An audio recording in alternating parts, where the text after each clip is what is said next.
Morning everyone. आज हम पढ़ने वाले हैं मैग्नेटिक प्रॉपर्टीज ऑफ मटेरियल्स।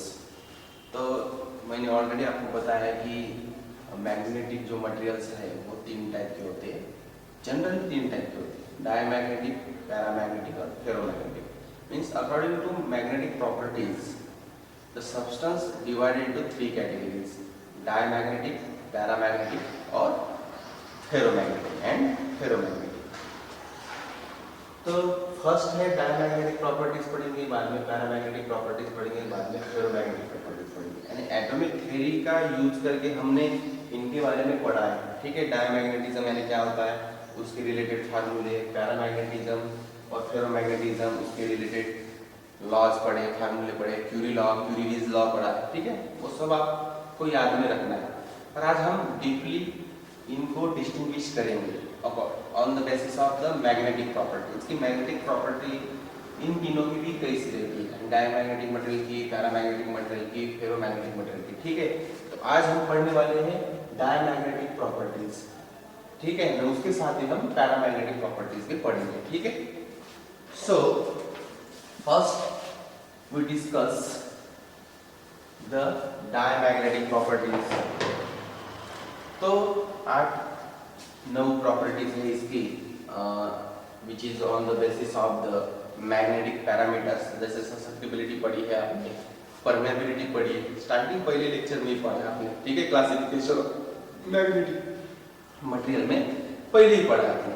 ठीक है, तो उसके आधार पे हमें ये प्रॉपर्टीज पढ़नी है। तो फर्स्ट प्रॉपर्टीज क्या है? फर्स्ट प्रॉपर्टी तो डेफिनेशन पे डिपेंड है कि डायमैग्नेटिक जो मटेरियल है अगर हम मैग्नेटिक फील्ड में रखते हैं तो definitely which is feebly repelled by the magnets.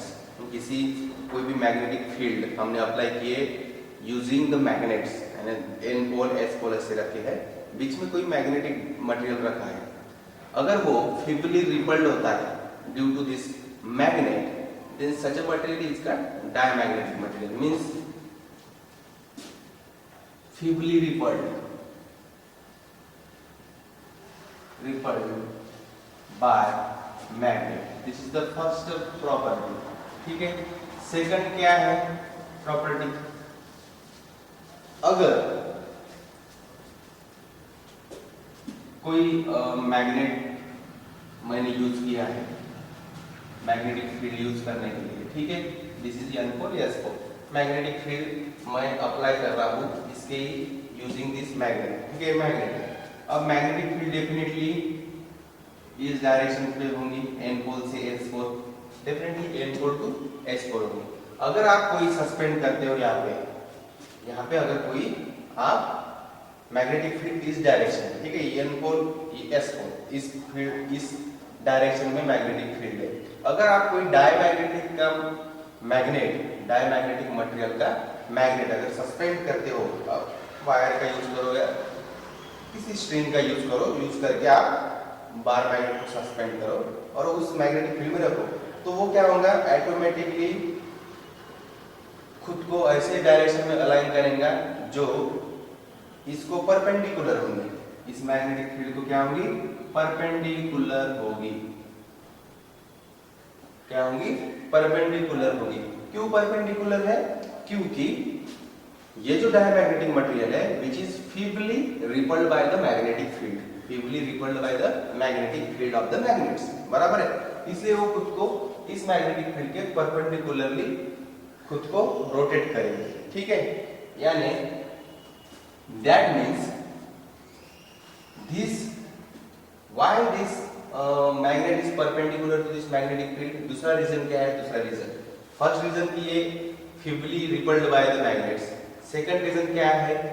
इससे ये पता चलता है कि ये जो मैग्नेट है डायमैग्नेटिक मटेरियल से बना है which is repelled, this is the first reason. Second reason क्या है कि इससे ये पता चलता है कि ये जो डायमैग्नेटिक मटेरियल है ये स्ट्रॉन्गर पार्ट से वीकर पार्ट तक मूव होती है।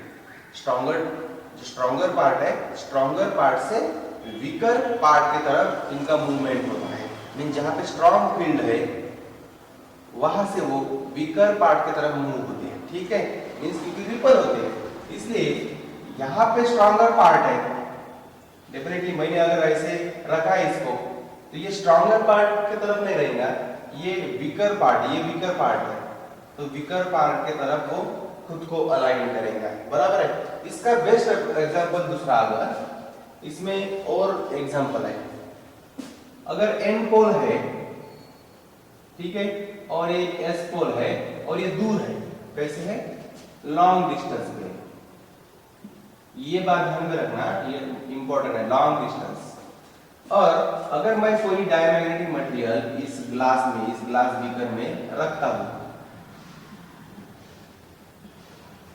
जब ये लॉन्ग डिस्टेंस पे रहते हैं, जब ये लॉन्ग डिस्टेंस पे रहते हैं, तब पोल स्ट्रेंथ जो है यहां ज्यादा रहती है। मैं डॉट से स्ट्रॉन्गर मैग्नेटिक फील्ड इंडिकेट करूंगा और क्रॉस से वीकर, तो यहां पे भी स्ट्रॉन्गर मैग्नेटिक फील्ड रहती है near the pole.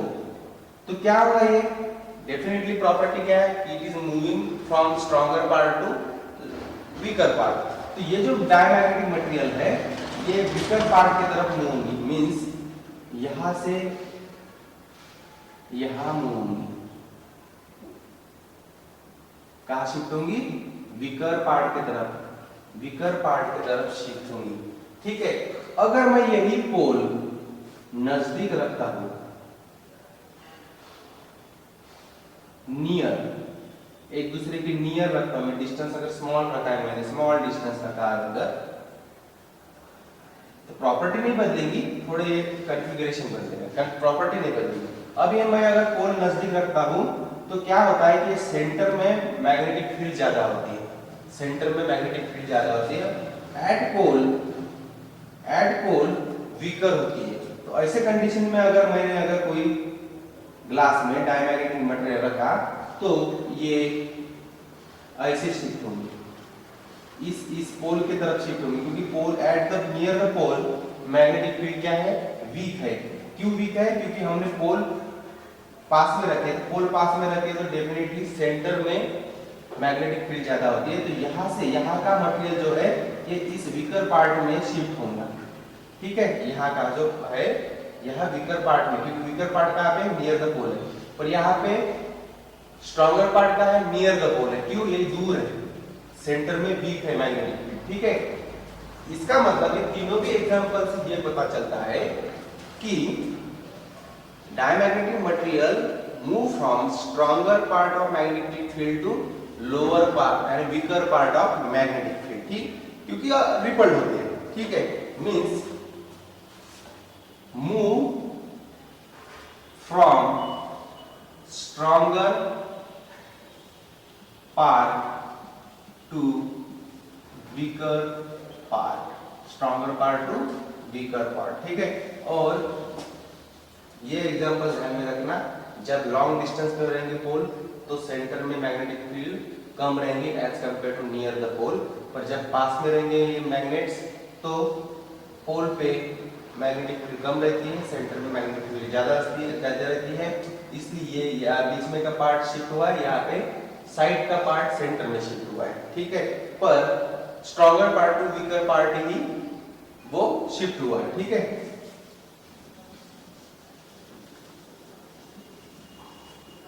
Third property है, इसकी थर्ड प्रॉपर्टी है मैग्नेटाइजेशन, मैग्नेटाइजेशन, मैग्नेटाइजेशन, ठीक है। अगर कोई डायमैग्नेटिक मटेरियल आप मैग्नेटिक फील्ड में रखते हो तो वो मैग्नेटाइज होती है, पर in opposite direction of magnetic field होती है, मैग्नेटाइज होती है पर in opposite to the, in the direction of applied magnetic field. जिस डायरेक्शन में आपने मैग्नेटिक फील्ड अप्लाई की है, तो ये जो मैग्नेटाइजेशन है इस मटेरियल का, डायमैग्नेटिक मटेरियल का मैग्नेटाइजेशन इस डायरेक्शन में होता है, ठीक है। किस डायरेक्शन में होता है, अपोजिटली डायरेक्शन होता है, इसलिए इसका जो मैग्नेटाइजेशन है वो नेगेटिव रहता है। क्या रहता है, नेगेटिव रहता है, इसका मैग्नेटाइजेशन क्या रहता है, नेगेटिव रहता है, ठीक है। यहाँ पे लिख लेता हूँ negative, negative means in opposite direction of applied magnetic field. Fourth property है magnetic lines, magnetic density, magnetic density. Magnetic density means how much number of lines present inside the material from total lines. अगर आपने 100 lines, for example 100 lines है, इसके साथ 100 lines आपने apply की है, तो how much number of lines magnetize that diamagnetic materials and crossing that diamagnetic materials. तो मैग्नेटिक डेंसिटी जो है डायमैग्नेटिक मटेरियल में as compare to the outside less होती है। मींस अगर आपने मैग्नेटिक फील्ड अप्लाई की है, ये जो लाइंस है मैग्नेटिक लाइंस, तो ये यहाँ पे ज्यादा होती है और यहाँ पे कम होती है। Means the magnetic lines present inside the material less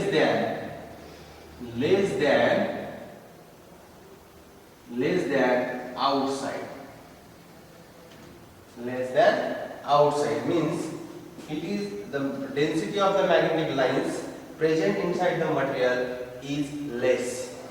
क्या होती है? लेस होती है। क्यों? क्योंकि diamagnetic material not conduct with the magnetic lines, total magnetic lines. ठीक है, क्योंकि ये रिपल होता है, पहले पढ़ा है हमने, quickly rippled by the magnets. ठीक है। और फिफ्थ प्रॉपर्टी है ससेप्टिबिलिटी,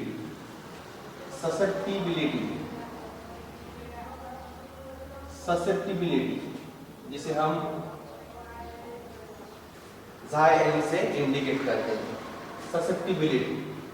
तो ससेप्टिबिलिटी का फार्मूला सबको पता है, फार्मूला पहले लिख लो। ससेप्टिबिलिटी इज इक्वल टू क्या होता है? I by H। अब डायमैग्नेटिक मटेरियल में मैग्नेटाइजेशन कैसा है? नेगेटिव है। फर्स्ट ऑफ ऑल ये तो नेगेटिव है और स्मॉल है, नेगेटिव है और स्मॉल है। मींस जब आप मैग्नेटाइजिंग फील्ड अप्लाई करते हो तो मैग्नेटाइजेशन अगर नेगेटिव है और स्मॉल अमाउंट में मैग्नेटाइज हो रहा है in opposite direction, then definitely susceptibility क्या होगी? नेगेटिव होगी। डेफिनेटली ससेप्टिबिलिटी क्या होगी? नेगेटिव होगी। ये फर्स्ट पॉइंट। क्यों ससेप्टिबिलिटी नेगेटिव होगी? क्योंकि ससेप्टिबिलिटी इक्वल टू क्या है? मैग्नेटाइजेशन पर मैग्नेटाइजिंग फील्ड। अब आपने मैग्नेटाइजिंग फील्ड अप्लाई की है और मैग्नेटाइजेशन, अगर मैग्नेटाइजेशन नेगेटिव आता है और स्मॉल अमाउंट में मैग्नेटाइजेशन होता है, तो डेफिनेटली ये वैल्यू क्या होगी? फर्स्ट ससेप्टिबिलिटी तो स्मॉल होंगी एंड क्या होंगी? नेगेटिव होंगी। डायमैग्नेटिक मटेरियल की ससेप्टिबिलिटी की वैल्यू क्या आएगी? नेगेटिव रहेंगी और स्मॉल रहेंगी। स्मॉल कितनी रहेंगी? 10 to the power -6 to 10 to the power -3। ये इतनी वैल्यू रहेंगी। इन रेंज में ससेप्टिबिलिटी की वैल्यू रहेंगी, डायमैग्नेटिक मटेरियल की ससेप्टिबिलिटी की वैल्यू इतने रेंज में रहेंगी और नेगेटिव रहेंगी। कैसे रहेंगी? नेगेटिव रहेंगी। ठीक है। सिक्स्थ प्रॉपर्टी है परमियाबिलिटी।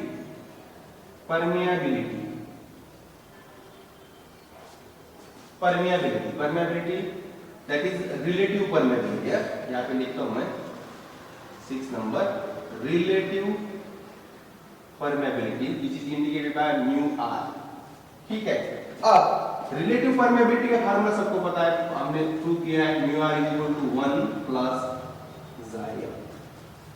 अब इससे ये क्या पता चलता है कि देखो ससेप्टिबिलिटी की रेंज इस रेंज में है और नेगेटिव है। अगर 1 प्लस कोई नेगेटिव वैल्यू आप डालोगे, 1 प्लस नेगेटिव वैल्यू डालोगे तो 1 के ऊपर वैल्यू जाएंगी क्या?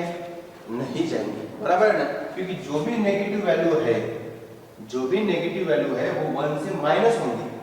ठीक है। Means it is less than positive 1। It is less than positive 1 means the relative permeability is value less than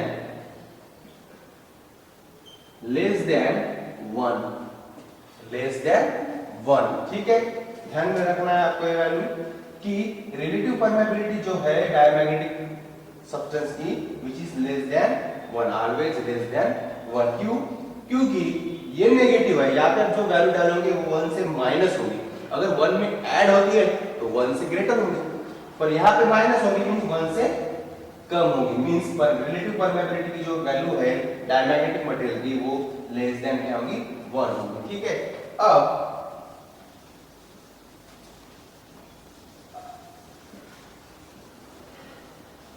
seven जो है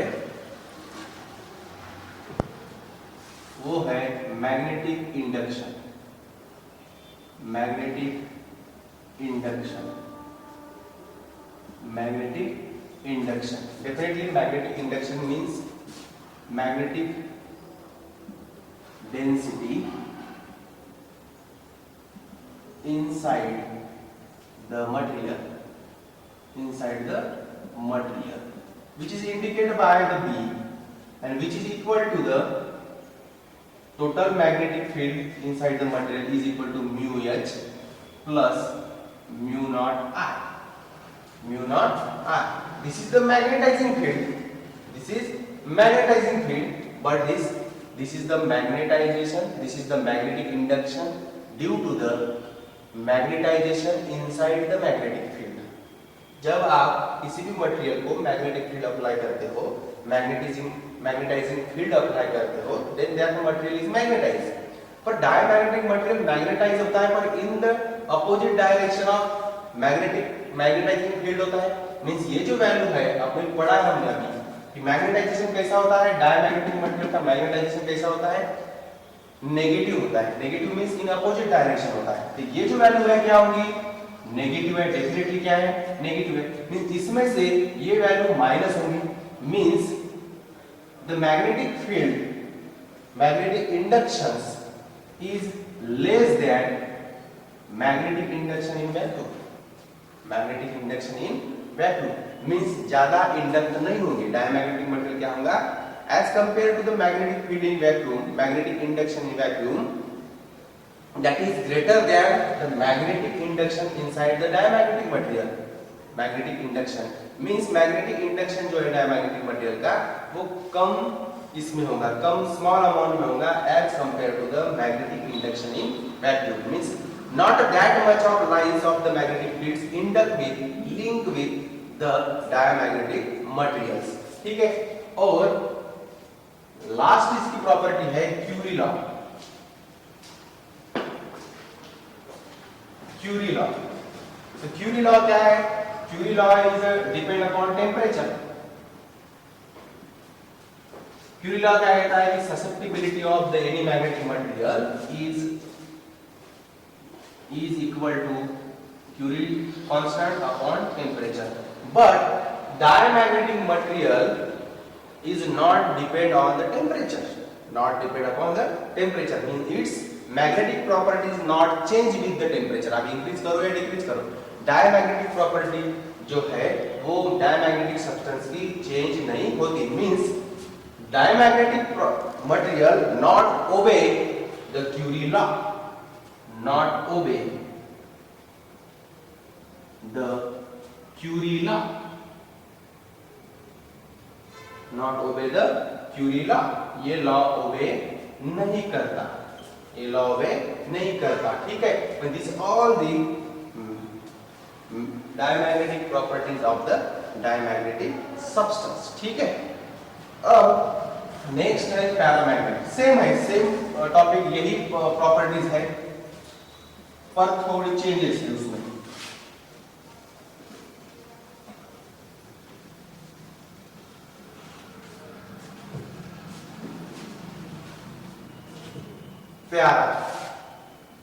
प्यारा मैग्नेटिक प्रॉपर्टीज सेम है। फर्स्ट पॉइंट ऑफ डेफिनेशन कि which is weekly attracted bye magnet, weekly attracted bye magnet. में कोई भी paramagnetic material आप magnetic field में रखते हो, वही सिमिलर अरेंजमेंट एनकोलेस में इसमें रख दो आप, तो वो क्या होगा? मैग्नेटाइज होगा, पर in the direction of applied magnetic field होगा, पर वीकली होगा, यानी कंप्लीटली वो मैग्नेटाइज नहीं होगा। उसकी जितनी लेवल है उतनी ही लेवल पे वो मैग्नेटाइज होगा, पर in the direction of magnetic field होगा, ठीक है, weakly attracted by the magnets. Second, similarly it is move from, अब ये along the direction of magnetic field move होता है, diamagnetic material in opposite direction of magnetic field, applied magnetic field magnetize होता है, पर पैरामैग्नेटिक मैग्नेटिक फील्ड के ही direction में magnetize होता है। इसका मतलब ये डायमैग्नेटिक मटेरियल के अपोज में रहेगा, means move from weaker part to stronger part, weaker part to stronger part, ठीक है। मींस फॉर एग्जांपल अगर आप एन पोल एस पोल लगाते हो और यहाँ पे कोई सस्पेंड करते हो, तो ये जो बार मैग्नेट है पैरामैग्नेटिक मटेरियल से बना है, वो along the direction of magnetic field move होगा, मींस मैग्नेटिक फील्ड को पैरेलली मूव होगा, ठीक है, क्योंकि वो magnetize along the direction of magnetic field होता है और weaker part to stronger part की तरफ मूव होता है, ठीक है। ये भी सिमिलर एग्जांपल आप देख सकते हो, एस पोल एन पोल है, यहाँ पे वीक मैग्नेटिक फील्ड क्या है, वीक है, यहाँ पे वीक है, यहाँ पे स्ट्रांग है, तो यहाँ पे अगर पैरामैग्नेटिक मटेरियल आप रखते हो तो it is move from weaker part to stronger part, तो यहाँ ज्यादा रहेंगी, यहाँ पे कम रहेंगी। ये जो मटेरियल है वीकर पार्ट टू, यहाँ का जो भाग है, यहाँ पे जो हमने पैरामैग्नेटिक मटेरियल ऐसे रखा था पहले फुल भर के, तो यहाँ का जो मटेरियल है वो इस एंड में शिफ्ट हो जाएगा, क्यों, क्योंकि move from weaker part to stronger part, weaker part to stronger part, ठीक है, सिमिलर एग्जांपल, ठीक है। और थर्ड है मैग्नेटाइजेशन, थर्ड है मैग्नेटाइजेशन। तो डेफिनेटली इसका मैग्नेटाइजेशन कंप्लीटली नहीं होता as compare to ferromagnetic material, इसका magnetization in the direction of magnetic field होता है, पर मैग्नेटाइजेशन इसका जो है फेरोमैग्नेटिक मटेरियल्स के कंपेयर में वीक होता है, means it is in the direction of magnetic field, that's why it is positive, पर स्मॉल, पॉजिटिव पर स्मॉल अमाउंट में मैग्नेटाइज होता है और पॉजिटिवली मैग्नेटाइज होता है, means positively magnetize means the magnetize in the direction of the applied magnetic field, ठीक है। इसकी डायपोल मूवमेंट जो है, magnetization means what, dipole movement develop per unit volume, means कोई भी मटेरियल है, पैरामैग्नेटिक मटेरियल है, उसका पर्टिकुलर वॉल्यूम है, तो उस वॉल्यूम में जो डायपोल मूवमेंट्स है, each and every atom is a dipole, ठीक है, तो ईच एंड एवरी एटम्स, उसके डायपोल्स वो इन the direction of magnetic field align होते हैं, ठीक है, that is called the magnetization is in the direction of magnetic field, applied magnetic field, ठीक है, तो पॉजिटिव और स्मॉल है। फोर्थ नंबर है लाइंस, यानी magnetic density, magnetic density, magnetic density means how much number of lines linked with the magnetic materials। तो इसमें क्या होता है कि डेंस होते हैं पर स्मॉल अमाउंट डेंस होते हैं, ठीक है, as compare to the outside the number of lines of the magnetic field, number of lines of magnetic field inside the material is small, it is larger than the lines present outside the material, means थोड़े ज्यादा amount में होते हैं, ठीक है, means अगर statement लिखा जाए तो the density or lines of magnetic field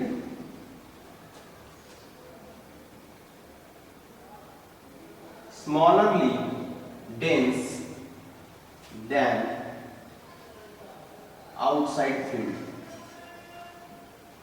ठीक है, मींस डायमैग्नेटिक मटेरियल में तो अपोज होता है, इसके कारण तो वहां पे लाइंस वीक रहती है, ठीक है, यानी स्मॉल अमाउंट में रहती है, ठीक है, यहाँ पे डेंस रहती है, पर as compare to the outside it is maximum smallerly dense than outside field, ठीक है, आगे जाके आपको पता ही चल जाएगा। फिफ्थ नंबर है ससेप्टिबिलिटी, ससेप्टिबिलिटी, इसका मतलब क्या है कि magnetic density means how much number of lines link with the materials. ठीक है, तो डेफिनेटली ज्यादा अमाउंट में होती है, लाइंस लिंक होती है।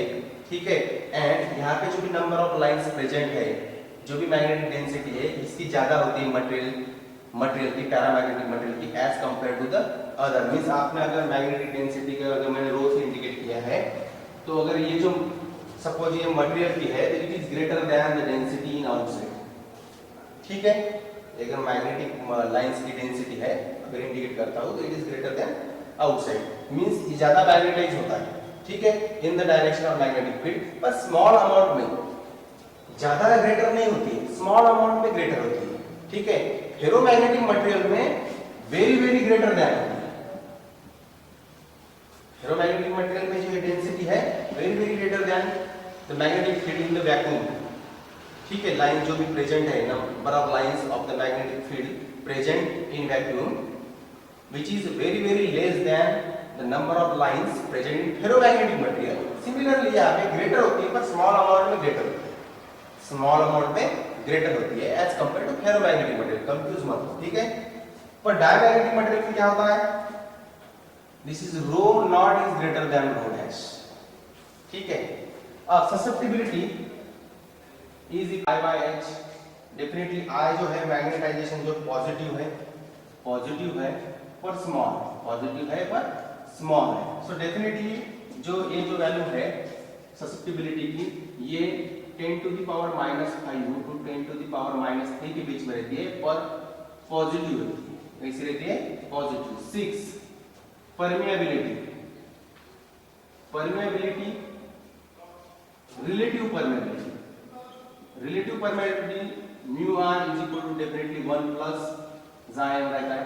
पर ये वैल्यू कैसी है ससेप्टिबिलिटी की, पॉजिटिव वैल्यू है। पॉजिटिव मींस 1 में ऐड होगी, means it is mu are is greater than paramagnetic material की, mu are is greater than 1 रहती है, ग्रेटर देन 1 रहती है। ठीक है, ध्यान में रखना, क्योंकि ससेप्टिबिलिटी जो है पैरामैग्नेटिक मटेरियल की ये पॉजिटिव रहती है, इसलिए 1 में ऐड होगी।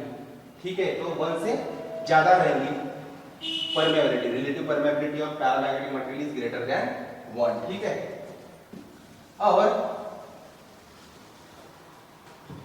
7th पॉइंट है magnetic induction.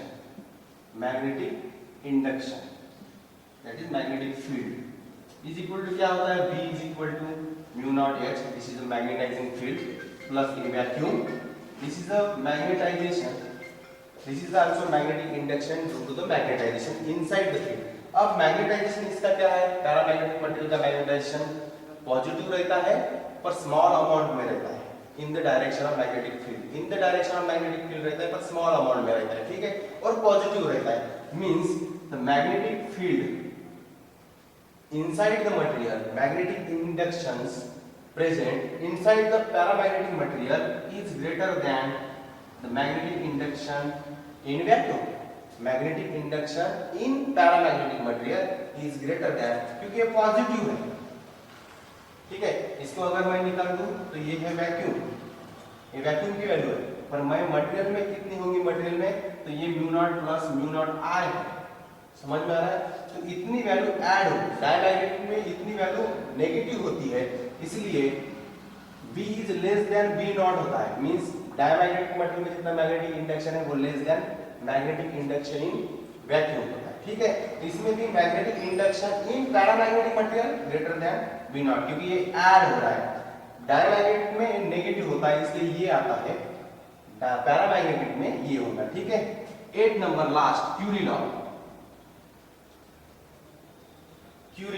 Curie law means the susceptibility is equal to Curie constant upon temperature, means paramagnetic material obey the Curie law, diamagnetic material not obey the Curie law।